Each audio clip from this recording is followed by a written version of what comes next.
Diyos maray na hapon, tabi sa Indogabos, mga tugang. Good afternoon everyone, and welcome na naman po sa programang Maray na Hapon with Father Butch Bombase, OP. Ngunyan aldaw ning Sabado, petsa 15 kang bulan ning Marso 2025. Yun, kumusta po kamo mga tugang? Siguro ngunya nagsweldo na kamo. Sana po susweldo nindo. Sana ipunin natin din, ano? Total may panggastos tayo. Sabi nga priority lang. Okay, wala namang problema 'yon na gumastos. Alam mo ang financial approach kasi ni Father Butch. Halimbawa, may sweldo ako ng kunyari, may sweldo. Kung may sweldo, dahil kami sweldo kaya halimbawa, ito may nag-donate sa kuya, ano? May nagbigay sa kuya ng 5,000. O yan, Father, sa imo na yan, wow, may 5,000 si Father Butch. Kunyari lang yan, Pagkatapos, ang gigibuhon ko, 30%, 30% of 5,000, itatago ko yan, Pagkatapos yung 70% na yan, pwede kong gastusin yan sa mga pangangaipo ko, saka sa pagtabang ko. Doon ko kinukuha ang pagtabang, doon ko rin kinukuha ang mga pangangaipo ko kung kaipuhan ko baga. Mabakal ako ng libro, arog ka mabakal ako ng mga pangangaipo ko. Arog kan, kasi mga tugang, kung di kitang arog kaan na 70%, ang iba nga yung mga tugang tang mga born again, may mga covenanted community, sinda may ikapo 10%. Alam mo maganda po yun. Alam mo sa kuya 30% kasi pwede naman yung 10% na yon, yung ikapo 10% para sa Diyos, then 10% para sa mga emergency fund, and then another 10% sa tinatawag natin savings fund. May sinasabi baga ka ito na kaipuan may mga igwada kita ng mga 7 jars of yung mga pag iipunan mo pag di ka kasi nag-ipon, saka kukuha ng saka kukuha ng mga sa imong mga pangangaipo. Kasi sabi ko, ubos biyaya, bukas wala. Kaya mga tugang, yun ang yung jars method of saving. Alam mo yung jars mga tugang iyan, pwede mong gamitin so you put your money into 6 different accounts, and you have percentage of your money to put into each account. Okay, yun ang you can use bank accounts or actual jars. Okay, pero pwede man yung mga tugang na yung na sabi nga sabi ko sa mga aki, pwedeng turuan tayo So you give your child 3 clear jars, each representing different fund. Yung sinasabi ko kasubago, spending, saving, and giving. Yan, kasama na po yan. Tatlong tatlong bagay na yan. Kasi ngunyan, di ba, petsa 15, nagsweldo na kamo. So, alam mo, yan ang tinuro sa ko kan mga magurang ko na di ka pwedeng gumastos beyond your means. Sa bagay mga tugang, beyond your means. Halimbawa kasi minsan gumastos ka na, ginawaan ka ng ganito, o ubusin mo gabos, o sa agan wala ka na. Kaya tandaan mo miski kung 6 jars, 3 jars na lang. Tuturuan ko kamo. Father, itong tinatawag na 3 jars na magayon na. Anyway, ining jar na mga tugang, sabi ko, spending, saving, and giving. Yun mga tugang.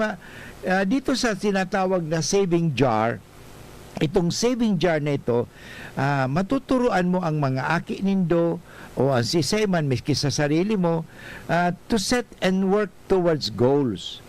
This shouldn't be money put away for, nebulous, bahala ng purpose. It should be specific. Sabing, for example, sa aki mo, does your child want to save up for a new game? Halimbawa, bibili siya ng gadget, doon mo siya sa mga baon niya. Or perhaps a certain toy. Help your child determine what they want, and then every time they go to separate their money into their jars, remind them that the more money they're willing to give up now, the sooner they can reach this goal. Okay? Maganda po yan eh. If you could help to create a general rule, ito pa general rule ko eh, 30% of their money should always go to your saving. For every, sabi nga, 2 pesos, o ito kasi ang example kasi $2, o sabihin natin for every 100 pesos in the spending jar, one should go to a saving. Okay? However, you and your child should decide to prioritize and divide the money. Okay?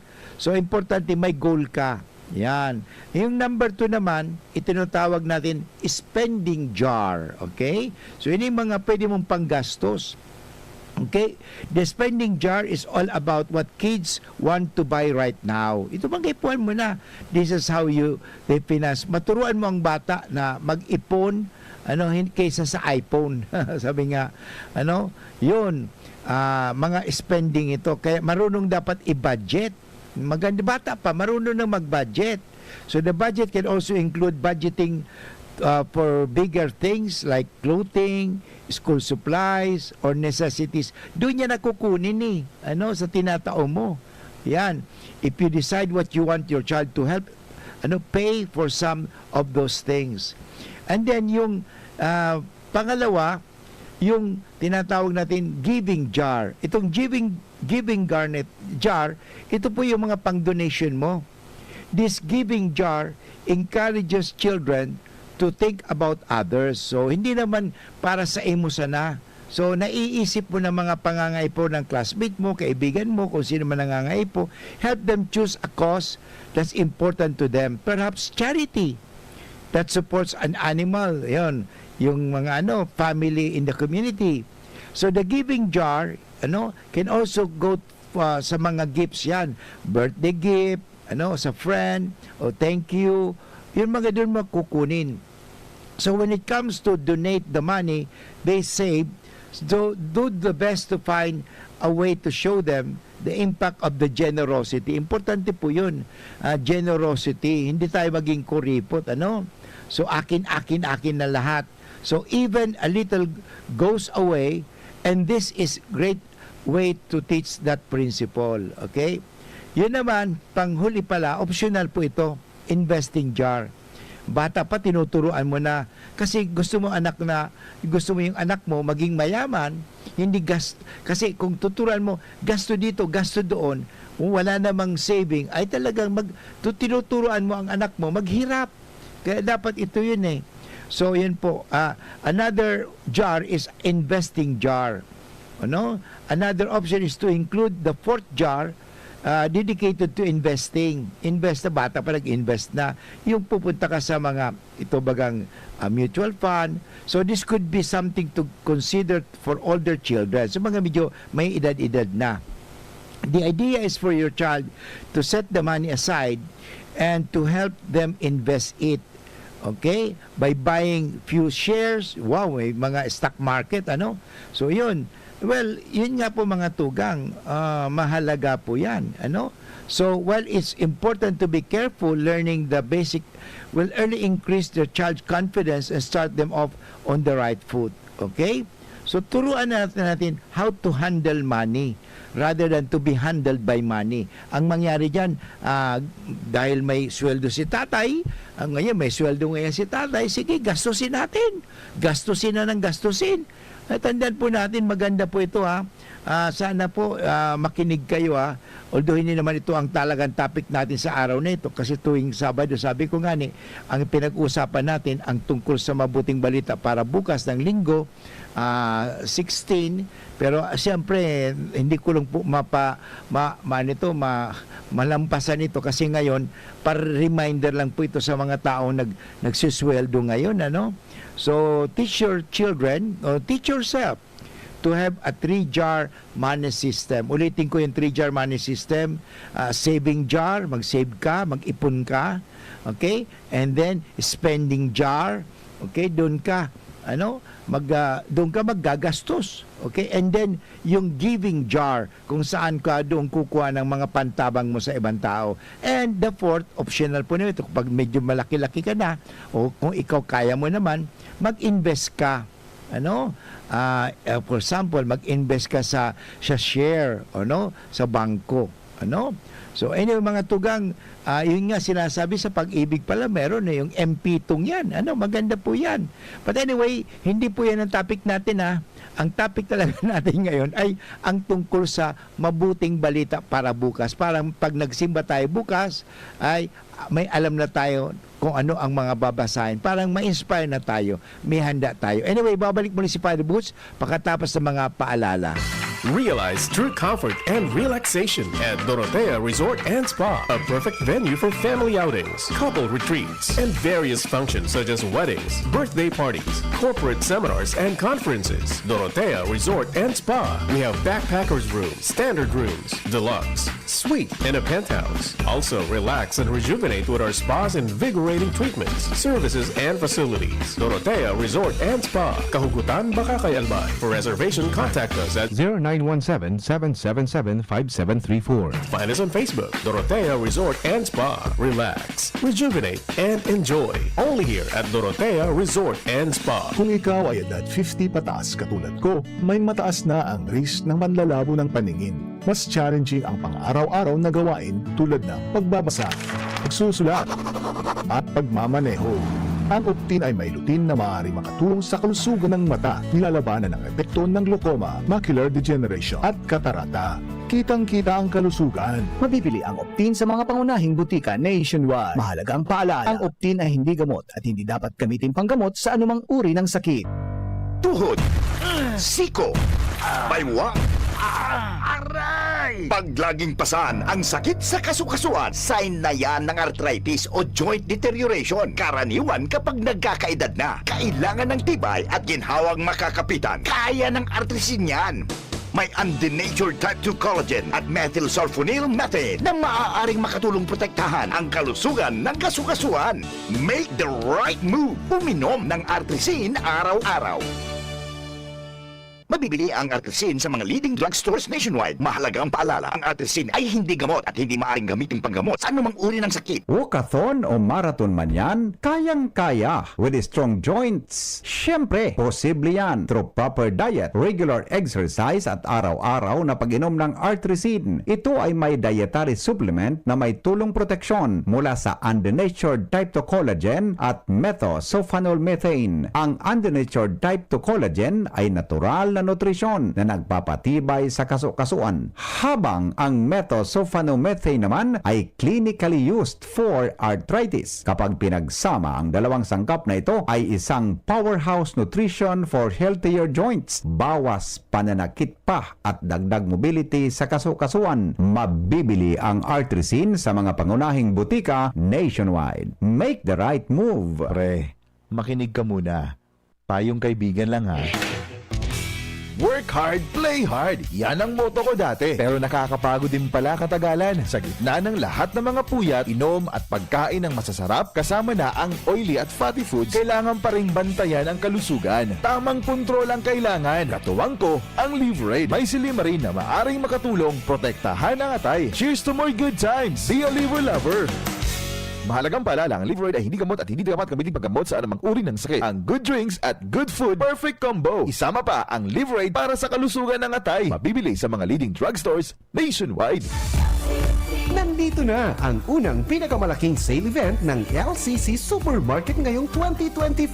Super Sale on March 13 to 16. Up to 50% off on selected items. Super Bundles, Super Savings, at ang pinakaaabangang Super 80 Deals. Don't miss out on the special offers and surprises waiting at LCC Supermarket for this grand sale event, Super Sale, March 13 to 16. And we are giving you the midnight shopping at LCC Legazpi Main on March 14 and at LCC LCC Market Masbate and LCC Naga Felix Plaza on March 15. Maraming sorpresa para lang sa inyo at heto pa, nagbabalik ang paborito ng lahat, ang oras-oras 60 seconds hakot shopping madness. Makihakot, makisaya, maki-midnight shopping na. Hihintayin namin kayo mga ka-LCC.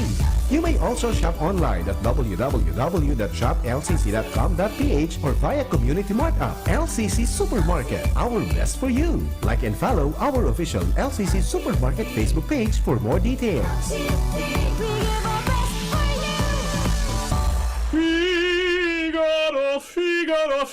Birit na sana kaso parang may gumagasgas. Ganyan ang ubong may plemang mahirap ilabas. Mag-Plemex Forte Syrup. Gawa sa natural na lagundi. Tinutunaw ang plema. Pinipigil ang ubo. Ramdam ang hagod ng ginhawa. Sing your heart out. Basta lagundi, Plemex. Mabibili ang Plemex Forte Syrup 60ml at 120ml sa mga pangunahing butikan nationwide. Vitex Nagundo L is a generic name of Plemex Forte. If symptoms persist, consult your doctor.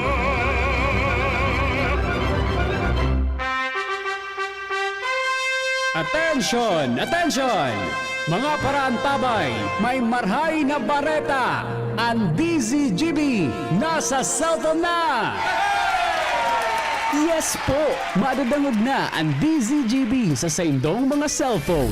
Sa katuyuhan na mas lalo ka mong mapagserbihan, asin dagdag na konbenyensya sa saindo gabos, ang DZGB. Pwede nang ma-access sa paagi kan sa indong cellphone. I-download lang sa saindong mga Android phone ang DZGB app sa paagi kan Google Play Store, asin Apple App Store, asin nanapo ng DZGB Live. I-install sa saindong gadget, asin malinig nindong madadangog ang DZGB. Libre po ini. DZGB. Number 1 na, may Facebook Live pa. Ngunyan, may DZGB Live app na. O, ano pang pigahalat nindong mga paraan tabay? Download na!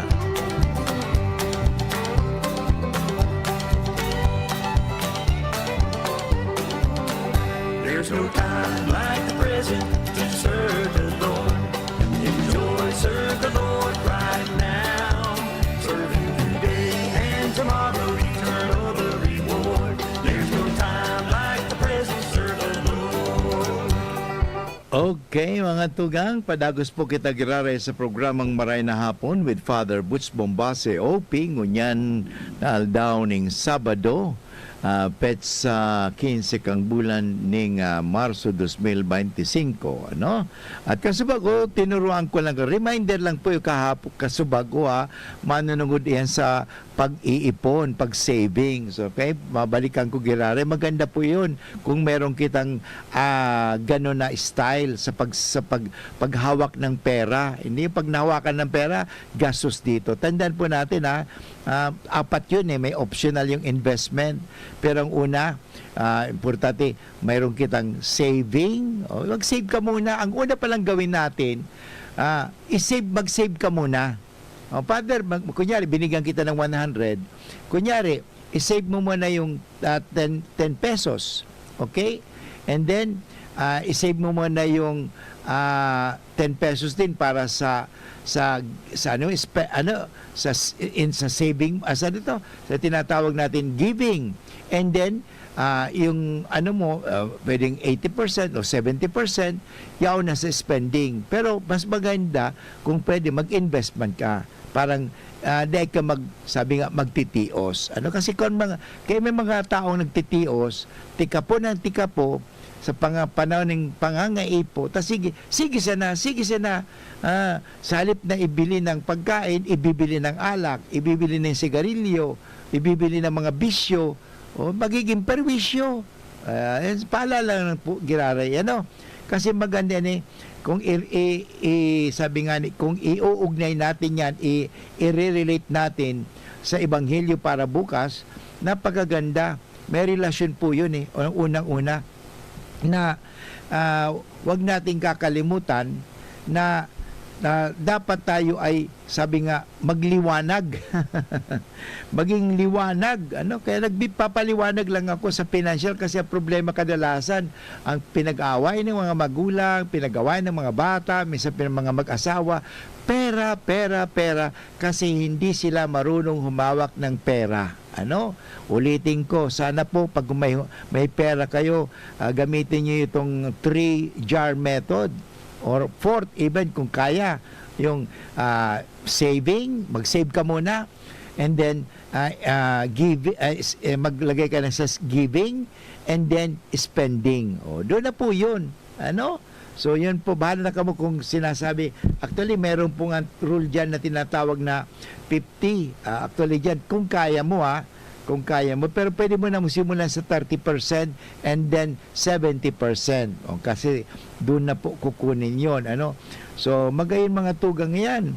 Ano, kung magagawa natin yan, yung tinatawag na 50-30-20 rule. Alam ba ninyo yan sa finances? Ano? Alam mo, si Papa kasi, hindi ba, may kaming Chinese, so medyo nakatulong yan sa akin eh. Ano? Magpahalaga ng pera. Yun. So, yung pang 50-30 rule, those will become part of your budget. 50-30-20 rule recommends putting 50% of your money towards needs. So, mga pangangaipo mo. So, doon ang tinatawag natin, spending. Ano? O, pwede naman yun, 30% toward wants. O, so, may gusto kang halimbawa, mag-aaral ka, magpunta ka sa travel, yun, ilagay mo na doon mo nakukunin yun. Parang, mo yan, savings mo yan. And then, 20% towards giving. O yun, mayroon ka na pag-oras na may mga pangangaipo, may mga, kunyari, may aabuloy ka, may donation ka, doon mo nakukunin yun. In other words, hindi ka magtititika po kasi nakabudget ang gabos. Okay? So in other words, magiging maliwanag. Kasi bukas, ang ebanghelyo ay mula sa ebanghelyo ni San Lucas, yung pagpapakita ni Kristo na siya ay nagliwanag, maliwanag na maliwanag.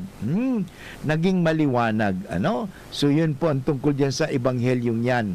Pero mga tugang, mas maganda rin siguro basahin din natin ang unang pagbasa. Bukas po, ang unang pagbasa ay mula sa aklat ng Genesis or Genesis, chapter 15 verse 5 to 12, 17 to 18. Napakaganda po ito. So alam nyo, basahin natin parang at least marinig ninyo ang babasahin bukas.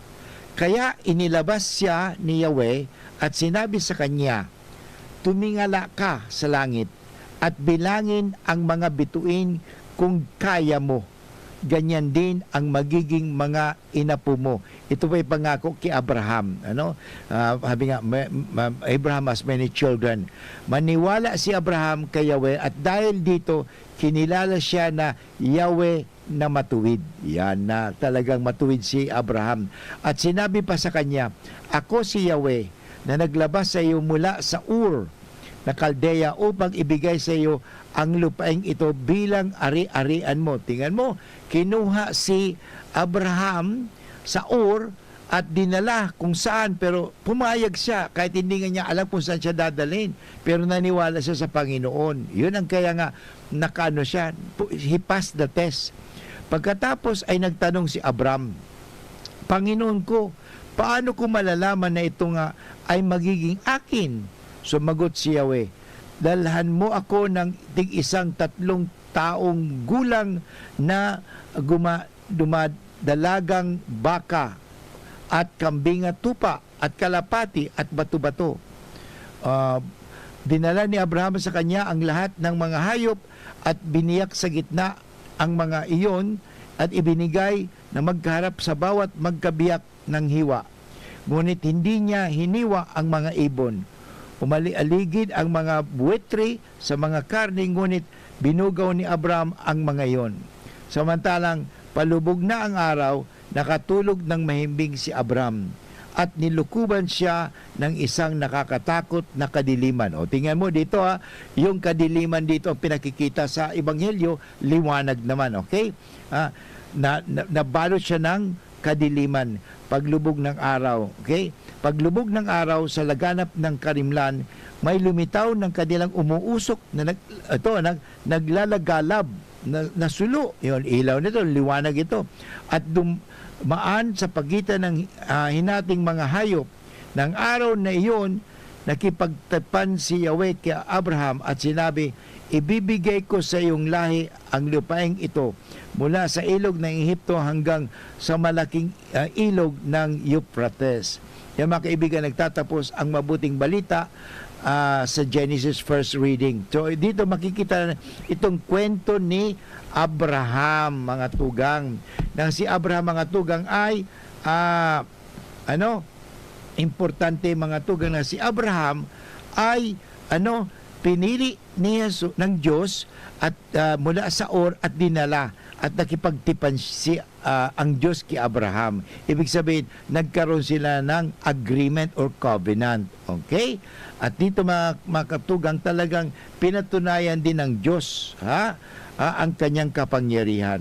Sa ikalawang pagbasa ay ito po mula sa sa sulat ni San Pablo taga Pilipos.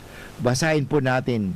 Tularan ninyo ako, mga kapatid, maging halimbawa kami sa inyo, kaya tingnan ninyo ang mga sumusunod sa amin, sapagkat marami ang namumuhay bilang kaaway ng krus ni Kristo. Malimit ko sinasabi at inuulit ngayon ng may luha. Papunta sila sa kapahamakan. Ang iyan ang mga nakanilang Diyos at ipinagmamalaki nilang dapat nilang ikahiya. Wala silang iniisip kundi ang makalupang bagay. Yan, mag-ingat tayo, makalupang bagay. Nasa kalangitan naman ang ating pagkamamamayan. O yun, doon din nanggagaling si Kristo, inihintay nating manunubos. Babaguhin anyo ang ating katawan nasa kabaan upang makatulad nito ang kanyang sariling katawan nasa luwalhati. Meron nga siyang kapangyarihan sumakop sa buong kalikasan.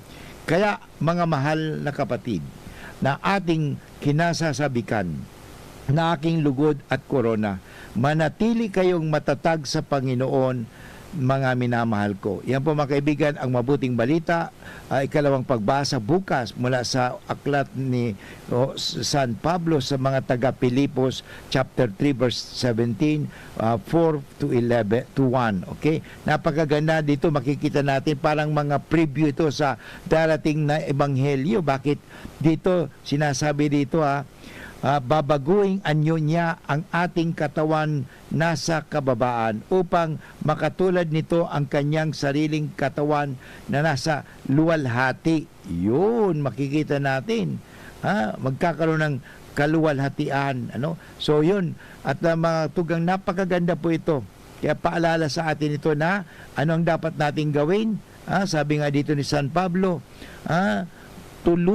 tularan ninyo. Yan, tularan ninyo ang mga maging halimbawa, ang mga mabuting halimbawa nila. Okay? Anyway, babalik mo si Father Woods pagkatapos sa mga paalala. Ang oras tabi ko niyan is 30 minutes after 1 o'clock. An oras hatod sa Indukang. Plemex for Kids. Mommies, agapan agad ang ubo at plemang nakabara. Pambatang lagundi. Plemex! Liver Aid Silimarine Capsule. Ang good drinks at good food, perfect combo. Isama pa ang Liver Aid. It's liver lover, boys! Artisan Joint Supplement. Bumabagal ang galaw dahil sa joint pain at arthritis. Mag-Artisan Optin Lutein Capsule. Alagaan ang paningin sa tulong ng Optin. Kitang-kita ang kalusugan ng mata. Plemex. Pag may ubo o hika, Plemex agad. Basta lagundi, Plemex. Mga tugang, abangan ta ang paglunsar kan pinakabagong programa digdi sa DCGB Radio. Ang programang mahatod ning mga impormasyon, mga istoryang kapupurutan nin inspirasyon na naidulot kan pagtatrabangan nganing maiangat ang pagkabuhay kan mga Bicolanong paraomang benepisyaryo sa maabot na ika-24 kan Enero 2025 alas 10:30 hasta alas 11 ning pagkaaga. Magantabay asin maghinanyog sa kape asin paretang agraryo. Grabe man ang namok digdi. Kaipuhan ta ng mag 4 o'clock habit. Ano man ito? Hanapon ta asin linigon ang mga lugar na tigi-istaran kang namok. Sige, linigan taan sa gurong. Itapok na naman ang lumang ruweda dyan sa gilid. Natapalan ta 4 o'clock. Dahil nagtatao ini nin sufisyenteng panahon bago maging aktibo ang mga namok. Dahil kita matutugtunan ng namok pag waraan ang nagbubunay na namok. Kaya mag 4 o'clock habit na. Sarong pagirumdum kan Department of Health CHD Bicol.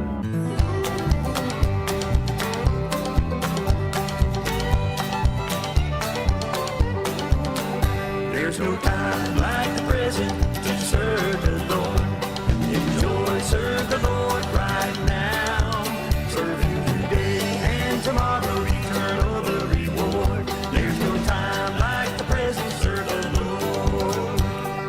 Kaya mga tugang, balik po kita gararay sa ikatlong bahagi ng ating programang Maray na Hapon with Father Butch Bombase OP at dumako na po tayo sa ebanghelyo na ating mapapakinggan bukas sa ikatlawang linggo ng Kwaresma, Second Sunday of Lent, mga tugang. At ito po ay tungkol sa pagbabagong anyo ni Kristo doon sa Mount Tabor. Okay, basahin ko po ayon sa Ebanghelyo ni San Lucas, Kabanata 9, talata 28 hanggang 36. Mga 8 araw, pagkasabi ni Jesus ng mga salitang ito, isinama niya sina Pedro, Juan at Jaime at umahon sa bundok para manalangin. At habang siya'y nananalangin, nagbago ang anyo ng kanyang mukha at puting-puti, nagniningning ang kanyang damit. May 2 lalaki rin nakikipag-usap sa kanya, sina Moises at Elias. Napakita sila sa kaluwalhatian at pinag-usapan nila ang paglisan ni Jesus na malapit ng maganap sa Jerusalem.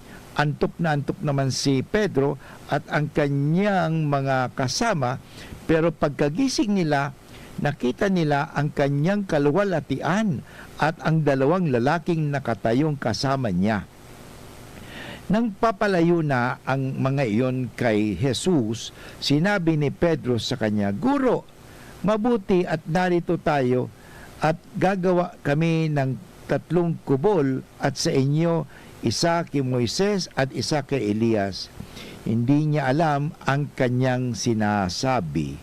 Nagsalita pa siya ng may ulap na lumilim sa kanila at natakot sila pagpasok nila sa ulap. At narinig mula sa ulap ang salitang ito, "Ito ang aking anak, ang hinirang, pakinggan ninyo siya." Pagkasalita ng tinig, nag-iisang nakita si Jesus ng mga araw na iyon.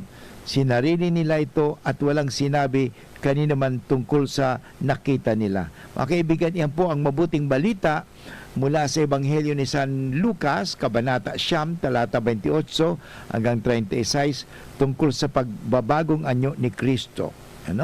Nababasahin bukas at ating pagnilay-nilayan ngayon at ihanda na ang ating mga sarili. Una, di ba si Jesus, bago sila umakyat doon sa Tabor, sinabi ni Jesus na darating ang panahon na siya ay ipagkakanulo. Nagkaroon siya ng prophecy, na siya ay papahirapan, papatayin, pero sa ikatlong araw siya ay mabubuhay na magmuli. At natanda natin, di ba, na sinabi pa nga ni Pedro, hindi pa mangyari yan. At sinabi ni Kristo sa kanya, kay Pedro, umalis ka Satanas. So yun mga kaibigan. Pagkatapos, umakyat na sila sa bundok. At doon sa bundok, tanda natin ang bundok ay sagisag ng Revelation. Tungkol sa bundok ng Sinai, di ba, nagpakita ang Diyos kay Moses at sa bundok doon ang Revelation. At dito naman sa bundok ng Tabor, sabi natin Tabor ito, basta Mount of Transfiguration, kung saan si Jesus nagpakita, yun naman nagpakita ang Diyos sa kanila, yung kaluwalhatian ng Diyos. Yun, nakita natin yan. So, sa Biblia, ang bundok ay isang lugar na kung saan nakikipagtipan ang Diyos sa tao at nagpapakita ang Diyos sa tao. Yun. Kaya may mga umaakit nga sa bundok. Okay? Kaya kung titingnan natin ito, maliwanag na sinabi dito ni San Lucas na 8 araw.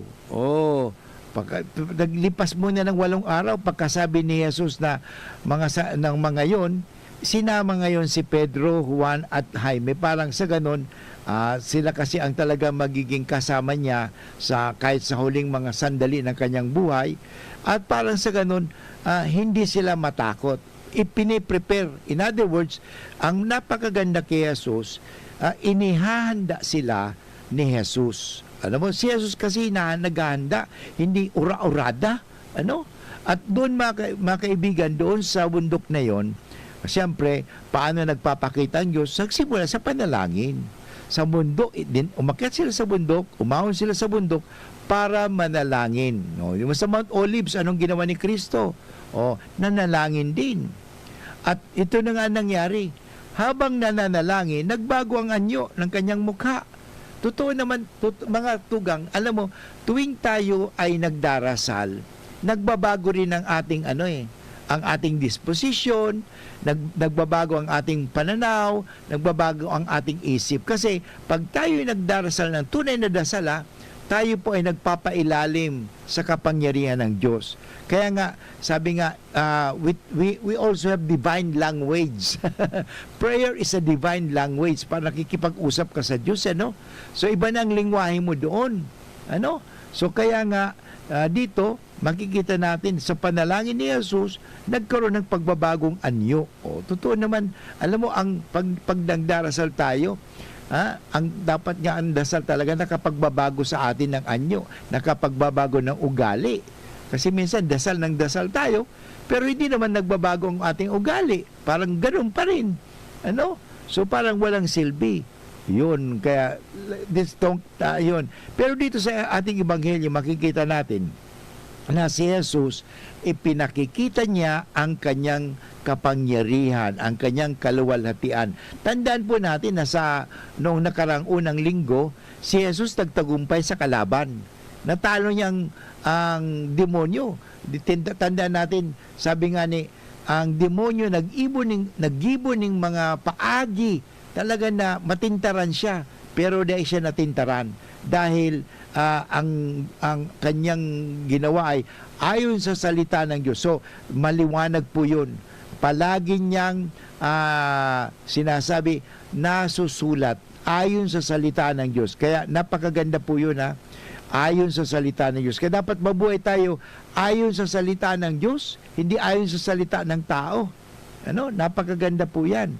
So, yan ang nangyari. So, dito, nagbago ang anyo ng kanyang mukha at puting-puti, nagniningnin ang kanyang damit. So dito ipinakita the glory of God. Okay? At doon sa pagpakita niya, may 2 lalaki, si Moises at Elias. This represent the Old Testament prophets. Okay? Si Moises, the lawgiver, and the prophet. So dito yung aral, tingnan mo yung salita ng Diyos, pinangaral ni Moises. Si Elias ganon din, pinangaral ni Elias ang mga salita ng Diyos. So, nakipag-usap. So, pinakikita sa atin na dapat talagang sundin natin ang utos ng Diyos binigay ni Moises. At sundin natin yung mga turo ni Elias na walang iba kundi ang tungkol sa Diyos. At pagkatapos ito nangyari. Nagpakita sila na sa kaluwalhatian at pinag-usapan nila ang paglisan ni Jesus na malapit nang maganap sa Jerusalem. So, yun ang pinag-uusapan nila. Paano na yun pag wala na si Jesus? Ano ang mangyayari sa atin? Kasi nag-predict na si Jesus nagpahig na si Jesus na siya papatayin. Pag nawala si Jesus, paano na tayo? So, nagkaroon talaga sila ng problema. Pero makikita natin dito, binigyan sila ni Kristo ng solusyon sa kanilang problema. Huwag kayong mag-alala. May kapangyarihan ako. Yun, may kaluwalhatian ako. Yan, yun ang kayang ginawa ni Kristo. Nagpakita si Kristo sa kanila. Para silang huwag mag-alala. Pero antok na sila. Sabi, antok naman si Pedro at ang kanyang mga kasawa. At kaya nung pagkagising nila, nakita nila ang kaluwalhatian ni Kristo at ang 2 lalaking nakatayo kasama ni Kristo. nang palayong-palayo na, ay nako, nag-iba yung ano ni Pedro nag-enjoy siya. Ano? Sabi niya, Guro, mabuti at narito tayo. Gagawa kami ng 3 kubol. Isa sa iyo, isa kay Moises, at isa kay Elias. Hindi mo naman siya pinakinggan ni Jesus. At tandaan natin dito sa Biblia, ang sabi dito ni San Lucas, hindi niya alam ang kanyang sinasabi. Inspirasyon po yun. Ano? Minsan baga nagsasabi tayong gano'n na nasabi ko lang, pero hindi, parang nagdilang anghel ako. Parang gano'n. Ano? So, nang nagsalita. Pero napakaganda po dito. Dito muli, marinig natin ang pangalawang pagsasabi na ito ang aking anak, ang hinirang. Ano? This is my beloved son in whom I am well pleased. Pero dito, marinig natin, pakinggan ninyo siya. Una nang si Jesus ay binindigan sa Jordan, napakinggan natin ito. Ito ang pangalawa. Na anong ibig sabihin? This is the confirmation. Kung sasabihin natin, validation po ito. Ito na talaga. Itong totoo. Masasabi natin na doon sa simula, sa pagka-binyag ni Kristo, na this is my beloved son in whom I am well pleased. Listen to him. Yun, pakinggan natin si Jesus. Yun, napakahalaga. Kaya mga tugang, bago tayo pansamantalang mag-break, tanungin natin, tayo ba ay nakikinig talaga kay Jesus o nakikinig mas natin, pinakikinggan natin ang mga salita ng ibang tao? Mabalik muli si Father Butch pagkatapos mga paalala. Kung ikaw ay edad 50 pataas katulad ko, may mataas na ang risk ng panlalabo ng paningin. Mas challenging ang pang-araw-araw na gawain tulad ng pagbabasa, pagsusulat, at pagmamaneho. Ang Optin ay may lutin na maaari makatulong sa kalusugan ng mata, nilalabanan ng epekto ng glaucoma, macular degeneration at katarata. Kitang-kita ang kalusugan. Mabibili ang Optin sa mga pangunahing butika nationwide. Mahalaga ang paalala, ang Optin ay hindi gamot at hindi dapat gamitin panggamot sa anumang uri ng sakit. Attention! Attention! Mga paraantabay, may marhay na bareta. Ang DZGB nasa cellphone na! Yes po! Madadangog na ang DZGB sa saindong mga cellphone.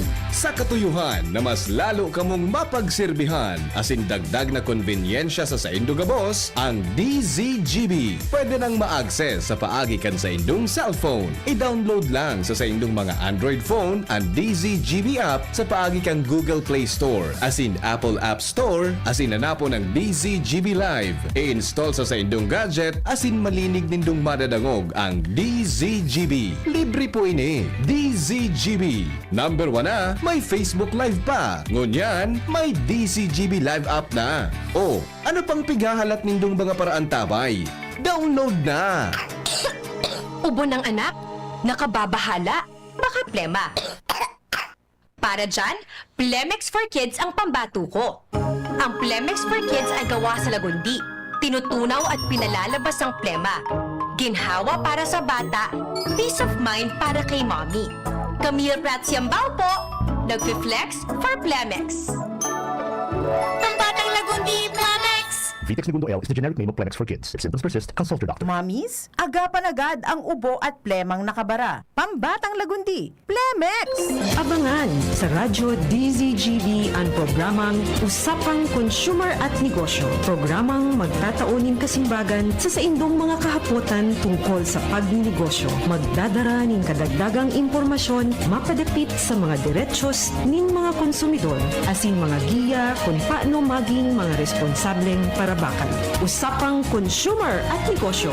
Mataon pagnibid sa mga matrayumpong negosyante asin sa mga establishmento de negosyo na may marhay na kontribusyon sa komunidad. Usapang Consumer at Negosyo. Madadangog na kada primero Biyernes kan bulan, alas 11 sagkod alas 12 nino. Ihahatod sa Indo kan Department of Trade and Industry Regional Office 5. Usapang Consumer at Negosyo. Abangan!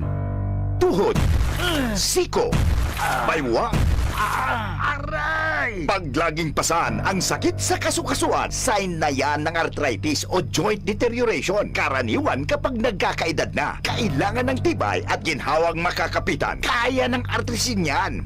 May undenatured type 2 collagen at methylsulfonyl methane na maaaring makatulong protektahan ang kalusugan ng kasukasuan. Make the right move. Uminom ng Artrisin araw-araw. Mabibili ang Artrisin sa mga leading drugstores nationwide. Mahalagang paalala, ang Artrisin ay hindi gamot at hindi maaaring gamitin panggamot sa anumang uri ng sakit. Huwag baliwalain ang kirot na nararamdaman sa tuhod. Baka hindi lang yan joint pain, kundi sintomas ng arthritis. With proper diet and exercise, uminom ng Artrisin. Ang Artrisin ay undenatured type 2 collagen at methylsulfonyl methane supplement na maaring makatulong protektahan ang kasukasuan. Ito ay may antioxidant at anti-inflammatory properties na tumutulong labanan ang epekto ng arthritis tulad ng pananakit ng kasukasuan, pagkasira ng buto at limitadong paggalaw. Sa tulong ng Artrisin, maaring mas tumibay ang cartilage, ligaments, tendons at synovial fluid na bumubuo sa kasukasuan. Mas flexible gumalaw, kayang-kaya maglakad o mag-jogging. Mabibili ang Artrisin sa mga pangunahing butika nationwide. Make the right move.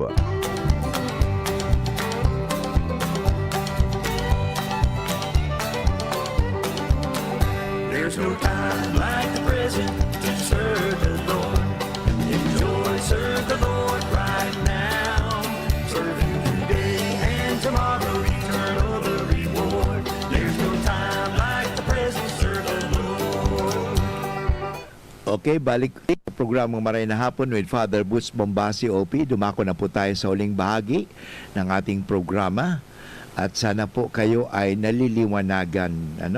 So, kanina bago tayo tumigil, nagtanong po ako, pinakikinggan ba natin si Jesus o madalas ang pinakikinggan natin ang ibang tao?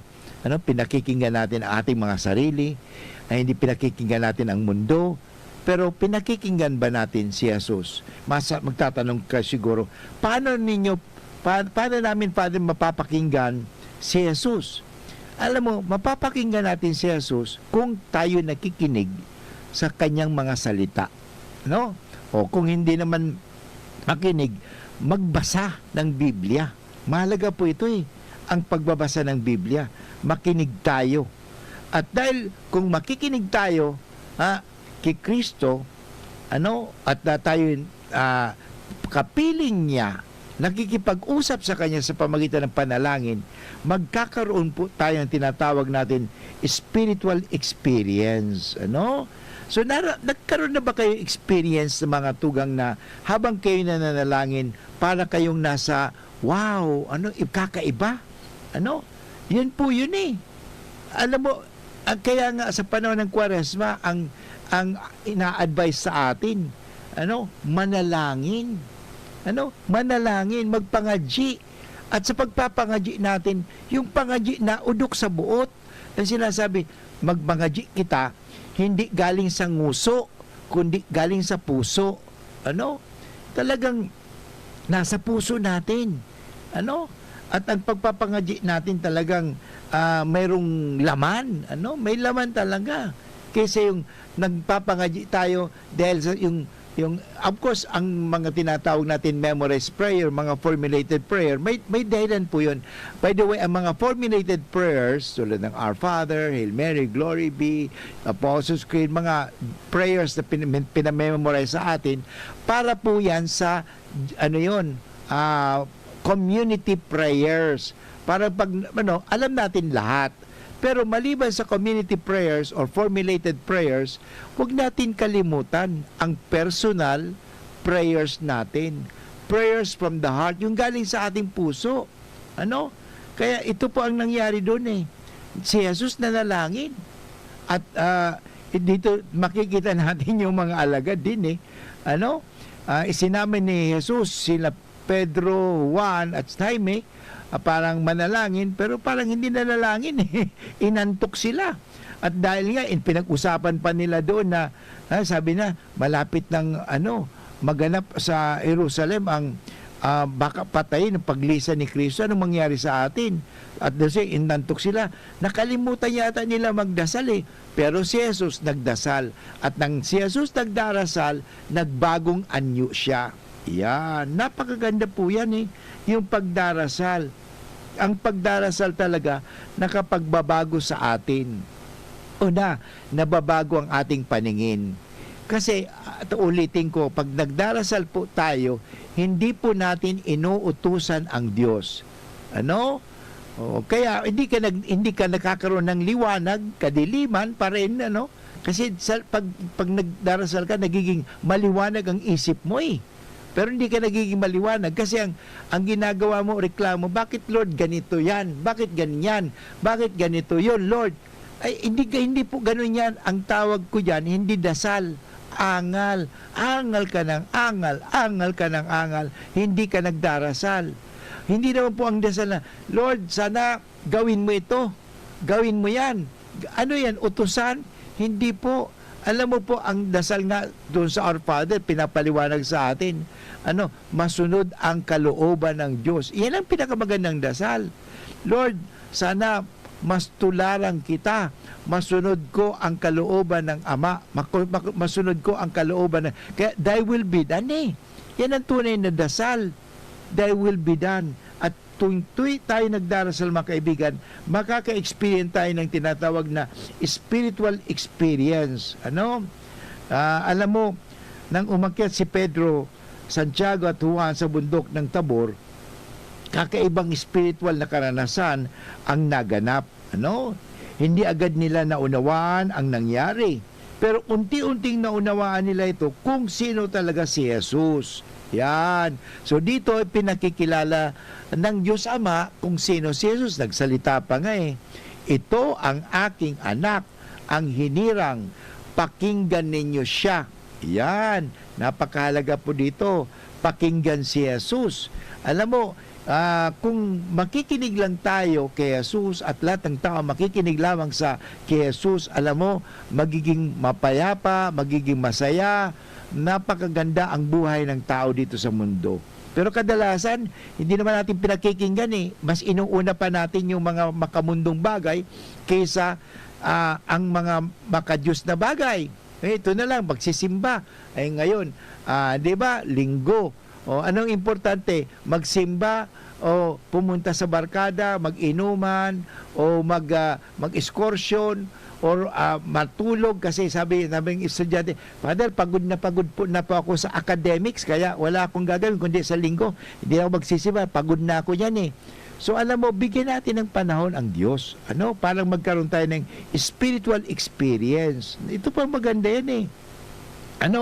Kaya nagkaroon na ipakilala si Jesus sa pamagitan ng mga doon natin makikilala din ang Diyos eh. Pag tayo nananalangin eh, makikilala natin ang Diyos kung tayo ay nananalangin. Kaya nga sabi nga ay hindi niya nakikilala ang Diyos kasi hindi nga siya nagdarasal.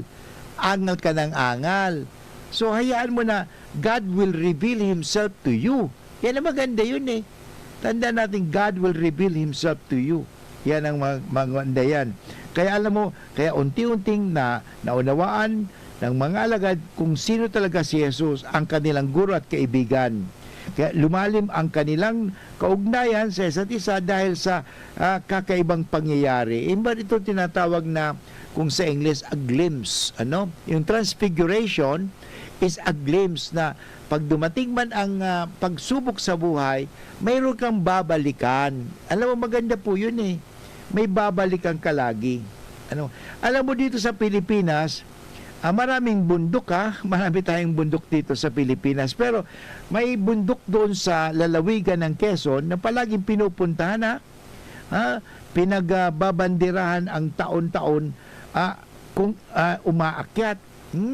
Sariwa ang hangin, tahimik, at walang signal ang cellphone, kaya walang distraction. Yun, kaya mumaakit yung mga tao doon. Laging kasama, sabi niya, ako sa pag-akyat at lumalalim ang kaugnayan namin sa isa't isa dahil sa kakaibang spiritual na karanasan na minsan lang mangyari habang umaakyat. Yung mga tugang, ang kaningningan ng araw ay nakakapasok sa kagubatan at humahaplos sa aming mga mukha. Iyon ang experience ng umakyat doon sa lalawigan ng bundok na lalawigan ng Quezon. Tila nag-udyok sa aming mga kaluluwa ang magbibitaw ng maikling panalangin. Yun, mga maikling panalangin. Mahalaga po yun. Lord, tulungan po ninyo kami. Palakasin mo kanyo ang paniniwala. Sa harap ng kagandahan ng kalikasan at perpektong sabi nga balanse ng ekolohiya, naranasan namin ang kalinga ng Diyos. Ito po ay testimony ng umakyat doon sa bundok ng Quezon, ano? Walang samo at walang pagsisisi ang aming panalangin, kundi puro pagsamba sa kagalingan at kaluwalhatian ng Diyos. Doon talaga Kaya napakahalaga po yun na sa panalangin, tayo ay nagsasamba sa Diyos. Ano? Kaya sa Ebanghelyo, mga kaibigan, binabanggit ang iba-ibang elemento ng tila pamilyar sapagkat mababasa rin natin ito sa lumang tipan, sa magandang tipan. Ano? Ito ang tungkol sa bundok. Ano? At tandaan natin na ang patriarka, ang propeta, ang ulap ay kubol, ang tinig. Batid, ito ba yung mga symbols, ano? Batid kung ano ang kaugnayan ng bawat salita sa kasaysayan ng kaligtasan. Pumarito ngayon si Jesus, tandaan natin, ang anak na hinirang upang bigyan kabuluhan ang lahat-lahat ng mga bagay na ito. Kaya ano ang magandang gawin natin?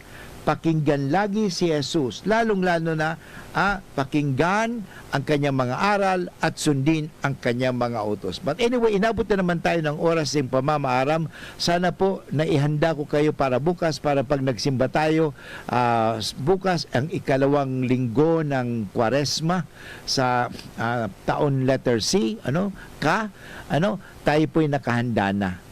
Tandaan po natin ito lagi, makinig ka lagi sa salita ng Diyos. Pakinggan mo si Jesus at maraming mga kababalagan na mangyayari sa buhay mo.